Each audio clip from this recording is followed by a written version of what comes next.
And I've argued with some of the biggest physiologists in the world at the Olympic Training Center on this concept. Because if it's hot and it's humid, and you've got to run 26 miles and you're like, to heck with it, I'm going to run this effort no matter what. Talk to me at mile 11 and tell me how you're feeling. Because the humidity is so much and the temperature is so much, you can't get enough fluids in you fast enough. Not even 2 weeks ago, what was it at this time in the morning? 87 degrees, 92 degrees? Okay, throw care to the wind and just haul the mail and tell me how you feel in an hour. Or you can start to get a mile. Remember I said to you last week, you could get a mile down the trail and you could be looking at your heart rate and it's 172 and you know that that's like way up here. You have permission to slow down. You go, well, I'm not slowing down. Okay, then you're going to be walking. You're like, well, walking's not bad. I didn't say it was. Slow down. But until you, because remember, we get into the psychological aspects of you go until you blow, and then you're no longer psychologically happy. You're depressed, frustrated, mad. Well, how'd you get there? Because you threw care to the wind and said, I'm not wearing a heart rate monitor because it doesn't matter. Do you guys not see the insanity cycle in all this? Heart rate monitors take all the guesswork out, especially for those. I told you about the athlete last week that we just did the half Ironman with. We negative split every single swim, bike, and run. Half Ironman's a 1.2 mile swim, 56 mile bike, and a 13.1 mile run, okay? We get faster with each part of the race. So the second half of the bike ride is faster than the first half. How do you think we do that? Hello? So on the bike ride for the first 25 miles, she doesn't go over 140 on the bike. And when we hit the 40 mile mark, she lights it up to 155, 160 for the last 16 miles. On the run, how do you think we run it? Hello? Okay, and it's hard because you know how it is when the race goes off. We talked about last week. What's everybody else do? They all come back. We talked about that last week. So when everybody's blowing up and coming backwards and you're getting progressively stronger, what a great feeling. Now the psychological game is on. You're like, oh, yeah. First, and I've the little damn it doll, Robb, on your shoulder, when the race goes off and everybody's blowing by, you're like, that guy's an idiot. I hate this guy. I'm never listening to him again. Then you get to the second half of the run and you're peeling people off and you're getting closer to your PR. You're like, score. It's off of this, okay? Because what I want you guys to understand is if we jump into the category of nutrition, I said to you last week, did anybody weigh themselves this week before and after a run? Good job, Ben. All right, and we've already talked about what a difference you noticed already. And that wasn't a setup question, by the way. All right, but what I want you guys to understand is when you know what your heart rate is, you're going to be able to correlate what your sweat rate is. Because what did we talk about last week? If you're at mile 20 of a marathon and you've already lost 6, 7, 8% of your body weight, you're not going to go faster. You're only going to go slower. Okay? It's like your car. Once the radiator's empty, it's going to blow. When your gas tank's empty, you're going to stop. Okay? And that's what I want you to understand. Some of you may think I overanalyze it, but as I teased you about last week, isn't it interesting how on race day it's all about numbers, but in training no one wants to talk about it? Okay? If you say to me, Coach Robb, I just did a 10-mile run, my average heart rate was 160, my max was 172, and my sweat rate was 3%, and we know what the humidity and the temperature was, we could pretty much tell what your marathon's going to look like. And I don't say that to be sarcastic. We've created PRs for athletes over and over again, not because I'm some magical coach. We take your results based on what you put in your body, look at your average and max heart rate. If you can't sustain 20 miles at a heart rate of 165 in training, why do you think you're going to do it in a race? You won't. Remember what I said, train here, race here, makes the race feel like vacation? That's the whole idea. If you don't understand what it feels like to run up in these numbers, this will never feel easy. But unless, and I'm not saying this derogatorily towards anyone, unless you're already a 240 marathoner, you aren't going to be running your marathon on this side of the equation. You're not going to. You think you are, but you're not. And again, I'm going to kick the guys in the shins for a little bit. Your egos, for some silly reason, think that you can train here and race here. It does not exist. It's what we call the familiarity principle. If your body doesn't know how much oxygen to provide at this intensity, it won't do it. If the muscles don't know, we talked last week because you guys ran at Long Pond, okay? Remember how we talked about when you get over the top of the hill and it levels off? If you hold that body position, you'll run faster because you're more biomechanically correct, okay? Notice how it's easier to run on the way back from Long Pond than it was on the way there. Why? Because the muscles have gotten acclimated to the grade of the hill. If you're in the gym and you're lifting 5 pounds, then you go to 10 pounds, and you go to 15, what's the muscle going to think on the next lift? It's thinking 20, right? And you go to 5. Have you ever gone to lift a gallon of milk that's empty, and you almost throw it through the top of the refrigerator? Because that's a neuromuscular pathway. Don't get all, ooh, physio, got to check out. It's your body's expecting it. Well, if I can get you acclimated to training out here when necessary, i.e. 1 day a week, okay? If I get you used to this and then you race back here, it's vacation. Now, obviously back here, your goal is your PR pace. What I was saying earlier about the athlete up in Augusta, okay? Her concern was she was biking and she was running at a heart rate, let's just say on the run, it was at 160 for even numbers. And what I tell you, our goal race pace was 9 minutes. That was where she was going to be happy, was a 9-minute pace after biking 56. She went through the first mile at 7:47. Okay, so our concern is, am I going out too hard? You look at the heart rate. Heart rate was below where it needed to be. You keep going. You hit your fuel. She knows what her sweat rate is. And like I told you, until she ran into some GI issues because of some food poisoning that we didn't know she had, okay, she was ahead of pace. But the psychology side of it is, can I sustain this? Well, you've already gone out and run at 180 and you're out there running at 153. Your body's like, this is fun.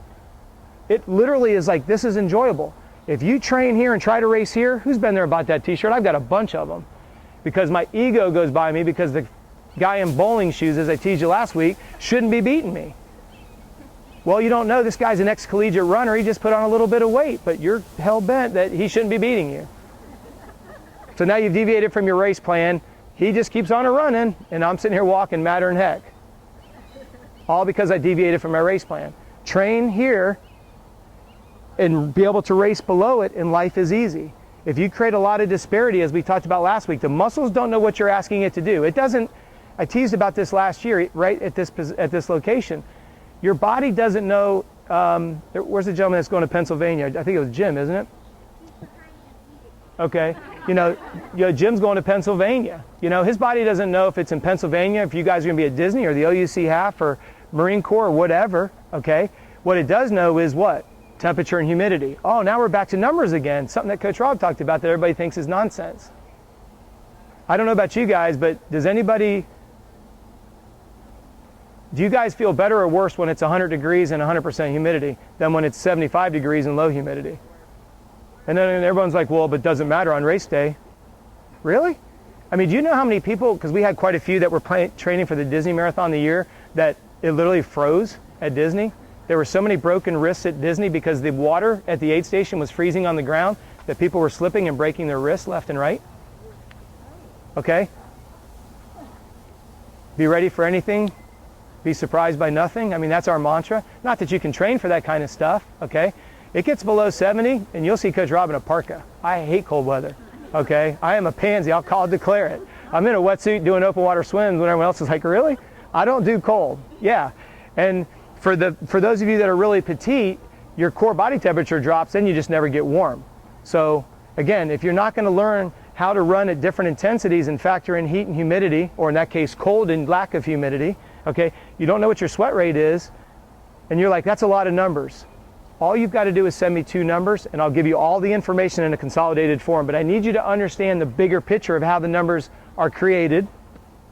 This is a mathematical calculation. The logarithm is there. All the zones are created for you. I will send you, she was kind enough, she asked for a sweat rate log. I sent a couple of them out this week. You weigh yourself before and after, document how many ounces of fluid you consumed, tells you your sweat rate. What else do you need to do?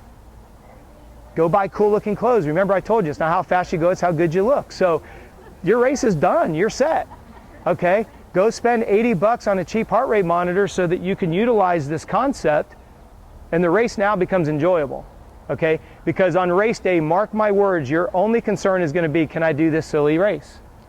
And you're like, well, you don't understand, I've done 6 of them. Okay, then you wanna do it faster.